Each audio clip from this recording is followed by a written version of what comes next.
Deducting taxes on your tax return. Let me answer those questions if I can. My name is Bob Jennings. Welcome. Generally, the deduction for taxes on your return falls into one of three or four main categories. You are allowed to deduct state, local, and even foreign taxes that you pay on real estate property if A, you own it, and B, you actually write the check. Now that already brings a problem up for us. If you pay real estate taxes for someone else as a gift, you don't get a deduction for that because you don't own the property.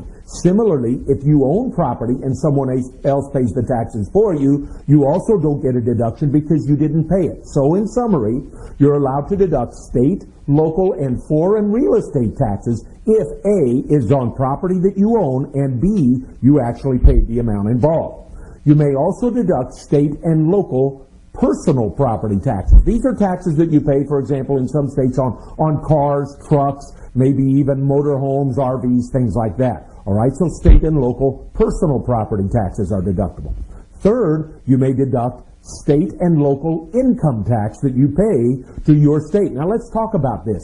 Because the IRS says you're on a calendar year, it really doesn't matter what year you're paying for. What matters is when you paid it. For example, if during the year 2009 you write a check to pay for your 2008 taxes, you will deduct that on your 2009 return that you file in 2010.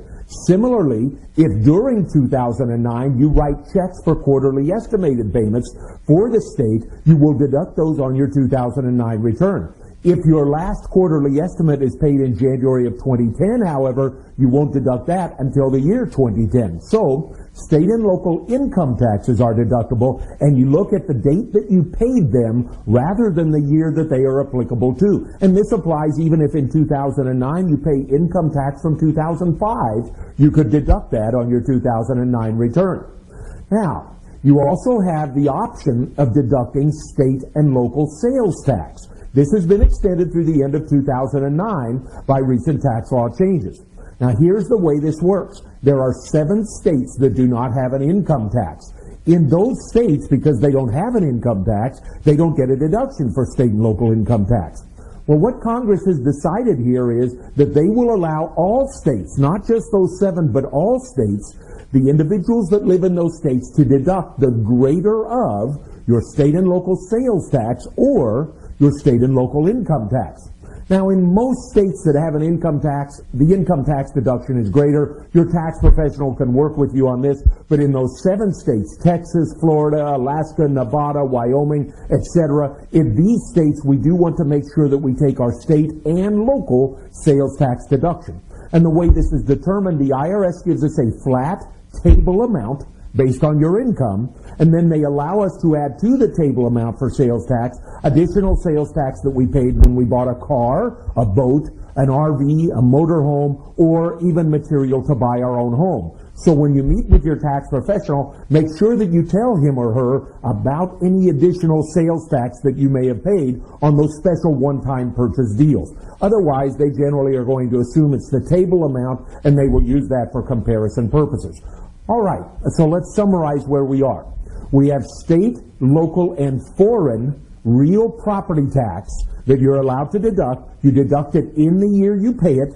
It must be paid by the taxpayer on property owned by the taxpayer.